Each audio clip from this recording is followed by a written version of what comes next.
Assalamualaikum warahmatullahi wabarakatuh. Perkenalkan, nama saya Makfiratul Ramadhani, NIM 220404501065,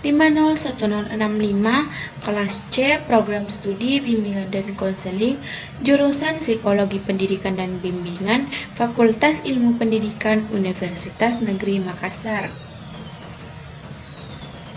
Video ini saya buat guna memenuhi UTS dalam mata kuliah Psikologi Konseling. Dalam video kali ini, saya akan menjelaskan apa itu komunikasi verbal dan komunikasi nonverbal dalam lingkup psikologi yang menyentuh psikis, serta perilaku verbal dan perilaku nonverbal dalam kehidupan sehari-hari beserta video praktiknya. Sebelum itu, saya akan menjelaskan apa itu komunikasi verbal dan komunikasi nonverbal. Pertama yaitu komunikasi verbal. Komunikasi verbal adalah komunikasi yang menggunakan kata-kata, entah itu lisan maupun tulisan. Komunikasi ini paling banyak dipakai dalam hubungan antar manusia. Melalui kata-kata, mereka mengungkapkan perasaan, emosi, pemikiran, gagasan, atau maksud mereka, menyampaikan fakta, data, dan informasi serta menjelaskannya, saling bertukar perasaan dan pemikiran, dan saling berdebat. Ada dua unsur yang paling penting dalam komunikasi verbal, yaitu bahasa dan kata. Nah, pada dasarnya bahasa adalah suatu sistem lambang yang memungkinkan orang berbagi makna. Dalam komunikasi verbal, lambang bahasa yang dipergunakan adalah bahasa verbal, entah lisan, tertulis pada kertas, ataupun elektronik. Selanjutnya yaitu kata. Kata merupakan arti lambang terkecil dalam bahasa. Kata adalah lambang yang melambangkan atau mewakili sesuatu hal, entah orang, barang, kejadian, atau keadaan. Jadi kata itu bukan orang, barang, kejadian, atau keadaan sendiri. Makna kata tidak ada pada pikiran orang. Tidak ada hubungan langsung antara kata dan hal. Yang berhubungan langsung hanyalah kata dan pikiran orang. Selanjutnya yaitu komunikasi nonverbal. Komunikasi nonverbal adalah komunikasi yang pesannya dikemas dalam bentuk nonverbal tanpa kata-kata. Dalam hidup nyata komunikasi nonverbal jauh lebih banyak dipakai daripada komunikasi verbal. Dalam berkomunikasi, hampir secara otomatis komunikasi nonverbal ikut terpakai. Karena itu komunikasi nonverbal bersifat tetap dan selalu ada. Komunikasi nonverbal lebih jujur, mengungkapkan hal yang mau diungkapkan karena spontan dan benda-benda yang mempengaruhi citra pribadi dan pola interaksi. Komunikasi nonverbal dapat berupa bahasa tubuh, tanda, tindakan atau perbuatan, atau objek. Bahasa tubuh yang berupa raut wajah, gerak kepala, gerak tangan, gerak-gerak tubuh yang mengungkapkan berbagai perasaan, isi hati, isi pikiran, kehendak, dan sikap orang. Pada video kali ini saya akan mempraktekkan bentuk komunikasi verbal dan komunikasi nonverbal.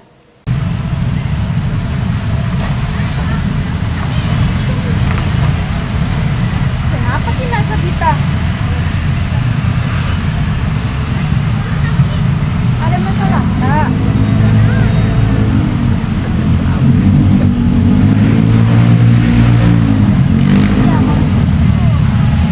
Kalau tidak berkata kayak mungkin bisa diceritain.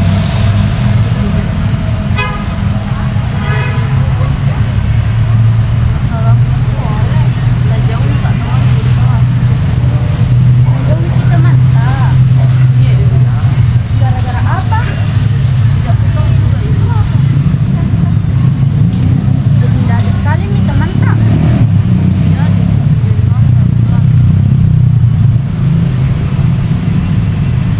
Selanjutnya itu perbedaan antara komunikasi verbal dan nonverbal.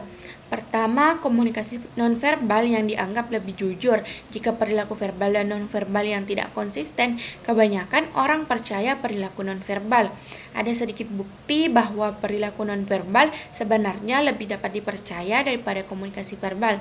Setelah semua kita sering mengontrolnya cukup sadar. Meskipun demikian, hal itu dianggap lebih dapat dipercaya. Kedua, tidak seperti komunikasi verbal, komunikasi nonverbal adalah multi disalurkan. Komunikasi verbal biasanya terjadi dalam satu saluran, komunikasi verbal lisan yang diterima melalui pendengaran, dan komunikasi verbal tertulis dapat dilihat, dirasakan, didengar, berbau, dan mencicipi. Selanjutnya yaitu fungsi komunikasi verbal dan fungsi komunikasi nonverbal. Meskipun komunikasi verbal dan nonverbal memiliki perbedaan, namun keduanya dibutuhkan untuk berlangsungnya tindak komunikasi yang efektif. Adapun fungsi dari lambang verbal maupun nonverbal adalah untuk memproduksi makna yang komunikatif. Yang pertama, saya akan membahas mengenai fungsi komunikasi verbal. Satu, yaitu pemberian informasi. Komunikasi verbal memungkinkan orang untuk menyampaikan fakta, data, dan informasi kepada orang lain, misalnya memberi instruksi, menjelaskan konsep, atau berbagi berita. Yang kedua yaitu ekspresi emosi. Melalui kata-kata, orang dapat mengungkapkan perasaan dan emosi mereka. Ini memungkinkan interaksi yang lebih empati dan membuat orang merasa terhubung satu sama lain. Yang ketiga yaitu pembentukan hubungan sosial. Komunikasi verbal membantu dalam membentuk dan memelihara hubungan antar individu atau kelompok. Dengan berbicara atau menulis, orang dapat membangun ikatan sosial, menciptakan solidaritas, dan meningkatkan rasa saling pengertian. Yang keempat yaitu pemecahan masalah. Dalam situasi yang memerlukan kolaborasi atau resolusi konflik, komunikasi verbal memungkinkan individu untuk berdiskusi, bernegosiasi, dan mencapai solusi bersama. Yang terakhir yaitu pengaruh dan persuasi. Komunikasi verbal dapat digunakan untuk mempengaruhi pikiran, sikap, dan perilaku orang lain. Hal ini termasuk berbicara dalam debat, presentasi, atau membujuk orang untuk menerima pandangan atau ide tertentu. Selanjutnya saya akan membahas mengenai fungsi komunikasi nonverbal. Yang pertama yaitu menyampaikan emosi. Komunikasi nonverbal memungkinkan seseorang untuk mengekspresikan emosi mereka dengan lebih kuat daripada hanya menggunakan kata-kata. Ekspresi wajah, gerakan tubuh, dan intonasi suara dapat memberikan petunjuk kuat tentang perasaan seseorang. Yang kedua yaitu meningkatkan keterhubungan. Gestur tubuh, kontak mata, dan senyuman dapat membantu memperkuat ikatan sosial antar individu. Komunikasi nonverbal biasa menjadi alat penting dalam membangun hubungan dan memelihara hubungan antar pribadi. Yang ketiga yaitu memperjelas peran. Kadang-kadang komunikasi nonverbal dapat memberikan konteks yang diperlukan untuk memahami pesan verbal. Misalnya gerakan tangan atau postur tubuh seseorang bisa membantu menegaskan atau mengklarifikasi apa yang sedang mereka katakan. Yang keempat yaitu mengatur aliran komunikasi. Isyarat nonverbal seperti mengangguk, mengangkat tangan bisa menjadi sinyal bagi orang lain untuk berbicara atau memberikan kesempatan bagi orang lain untuk berpartisipasi dalam percakapan. Dan yang terakhir yaitu meningkatkan kesan pertama. Pertemuan pertama seringkali didasarkan pada kesan pertama. Komunikasi nonverbal termasuk penampilan, sikap, dan kontak mata dapat memengaruhi bagaimana seseorang dipandang oleh orang lain. Selanjutnya saya akan membahas mengenai perilaku verbal dan perilaku nonverbal. Pertama yaitu perilaku verbal. Perilaku verbal adalah komunikasi yang dilakukan melalui lisan dan tulisan. Kata-kata atau tulisan digunakan untuk menyampaikan informasi, melakukan pemberitahuan, memberikan arahan, dan berbagai macam tujuan lainnya. Perilaku verbal dapat dilihat sebagai jenis komunikasi yang menggunakan perangkat simbol dan aturan untuk menggunakan simbol tersebut ketika akan dipakai dan dipahami suatu komunitas. Kenapa kok? Panasan kok? Iya sih kak, terlalu aneh matahari ini. Ini ada keselap keringat nggak? Banyak sekali itu keringat nih. Ya masih ada.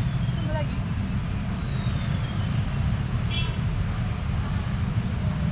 Selanjutnya saya akan membahas mengenai perilaku nonverbal.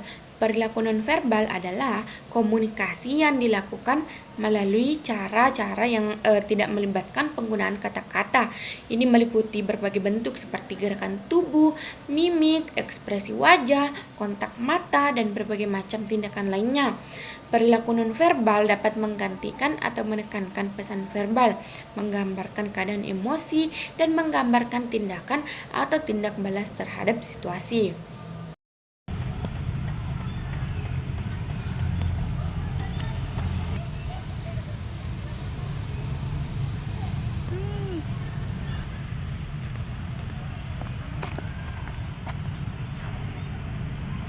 Selanjutnya saya akan membahas mengenai perbedaan perilaku verbal dan perilaku nonverbal. Perilaku verbal dan nonverbal adalah dua jenis komunikasi yang berbeda. Perilaku verbal melibatkan penggunaan kata-kata lisan atau tertulis untuk menyampaikan informasi dan pesan. Sementara perilaku nonverbal terdiri dari gerak tubuh, ekspresi wajah, bahasa tubuh, dan nada suara tanpa menggunakan kata-kata. Perilaku verbal menggunakan bahasa, tata bahasa, sintaksis, dan konveksi linguistik. Ini biasanya langsung eksplisit, eksplisit, dan terstruktur, dan lebih mudah dikendalikan dan diedit pesan sebelum disampaikan. Contoh perilaku verbal adalah berdialog langsung, menulis pesan atau surat, presentasi, dan membuat pesan suara. Untuk perilaku nonverbal, karena tidak menggunakan kata-kata lebih sulit dikendalikan karena isyarat nonverbal seringkali otomatis dan spontan. Ini memanfaatkan isyarat visual, pendengaran, dan sentuhan untuk komunikasi. Perilaku nonverbal biasanya tidak langsung dan bergantung pada interpretasi konteks. Perbedaan utama antara perilaku verbal dan nonverbal terletak pada cara penyampaian pesan. Perilaku verbal menggunakan kata-kata dan bahasa dalam menyampaikan informasi, sementara perilaku nonverbal menggunakan gerak tubuh, mimik, dan nada suara untuk menambahkan kedalaman dan konteks pada pesan verbal.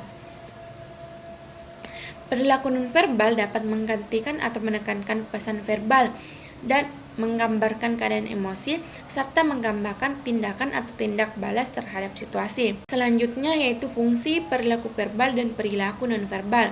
Yang pertama yaitu fungsi perilaku verbal.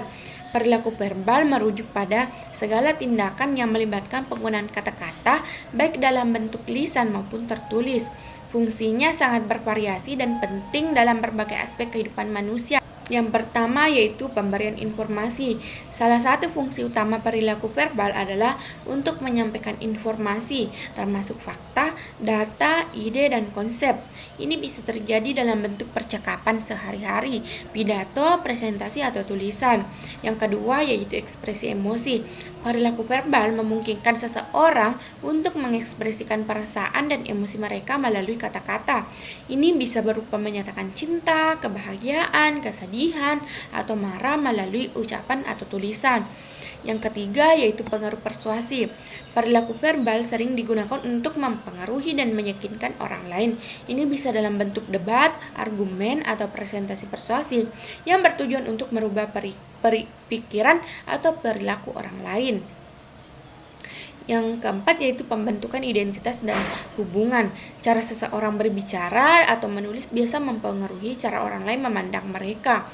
Perilaku verbal dapat membantu dalam membentuk identitas individu dalam membangun dan memelihara hubungan interpersonal. Selanjutnya yaitu fungsi perilaku nonverbal. Perilaku nonverbal melibatkan segala tindakan komunikasi yang tidak menggunakan kata-kata. Meskipun seringkali kurang diperhatikan dibandingkan dengan perilaku verbal, perilaku nonverbal memiliki peran yang sangat penting dalam komunikasi manusia. Beberapa fungsi utama dari perilaku nonverbal yaitu pertama, ekspresi emosi. Salah satu fungsi utama perilaku nonverbal adalah untuk mengekspresikan emosi dan perasaan seseorang. Ekspresi wajah, gerakan tubuh, dan nada suara dapat memberikan petunjuk yang kuat tentang perasaan seseorang, bahkan tanpa kata-kata. Yang kedua yaitu komunikasi interpersonal.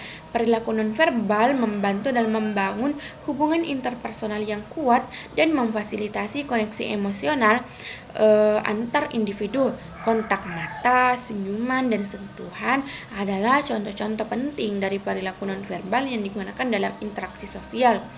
Yang ketiga yaitu penguatan pesan verbal. Perilaku nonverbal dapat digunakan untuk memperkuat atau menguatkan pesan verbal, misalnya menganggukkan kepala sebagai tanda pengertian atau menyampaikan kepercayaan melalui kontak mata yang kuat. Yang keempat yaitu regulasi percakapan.